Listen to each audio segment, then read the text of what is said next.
Have you ever ended a day and just felt empty? You had plans. You wanted to work on that idea, go for a run, maybe write something meaningful, but the hours slipped away. You scrolled, you answered texts, you zoned out, and now it's past midnight. Another day, gone. I know that feeling. I lived it for years. I thought the problem was my lack of planning, so I obsessed over productivity apps, bullet journals, color-coded schedules.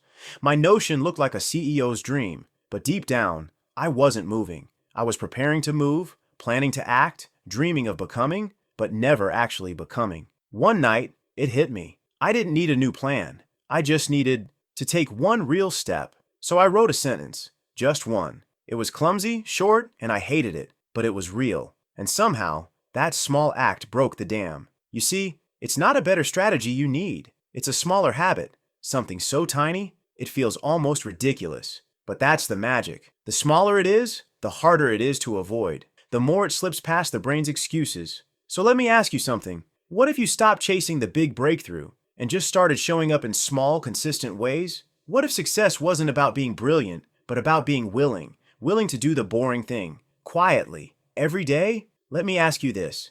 Why do we plan so much, but act so little? Most of us know who we want to become. We've seen the vision in our heads. We've read the books, watched the videos, written the goals, but somehow we still feel stuck. It's not because we're lazy. It's because we're addicted to the idea of the perfect start. I used to think if I just planned better, I'd finally break through. So every Sunday, I'd build a full week schedule. Gym at 7, deep work at 9, journaling at night. But by Tuesday, I'd crash. And then I'd start over the next week. Again and again. It wasn't a lack of effort. It was too much pressure. Too soon. The truth is, planning is comfortable. Acting is vulnerable. Planning lets you feel productive without facing the fear of actually doing. And when you don't see results in 3 days, you say, this isn't working. You give up. You build a new plan. But what if the problem isn't your system? What if it's your relationship with patience? We want fast feedback, but real change is slow, messy, boring, repetitive. And that's why small habits matter so much, because they ask less of your willpower and more of your commitment, not to results, but to rhythm. And rhythm is where real life begins to shift. So, what actually works? For me, it was this. Every morning before touching my phone, I opened a document and wrote one sentence. Not a full page, not something inspiring, just one raw, honest sentence. That was the rule. One line, every day. It felt too simple to matter, but after a week, I had a rhythm. After a month, I had a voice again. Not because I tried harder, but because I showed up, even when it felt small. Here's what I learned. Change doesn't come from massive effort. It comes from quiet repetition. You don't need a 5-step morning routine. You just need one habit that grounds you. Something small, easy to start, hard to skip. Maybe it's one paragraph from a book, 5 push-ups,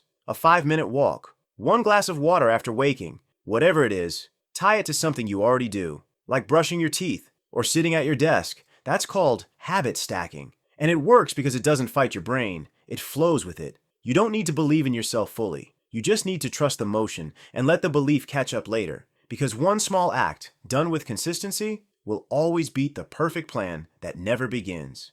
Let me leave you with this. You don't need to be extraordinary tomorrow. You don't need to fix your whole life this week. You just need to do one small thing today and keep your word to yourself. That's how trust is rebuilt. Not with big wins, but with quiet consistency. We live in a world obsessed with speed and spectacle. But real change? It's subtle. It's boring. It's slow. And yet, that's where the magic is.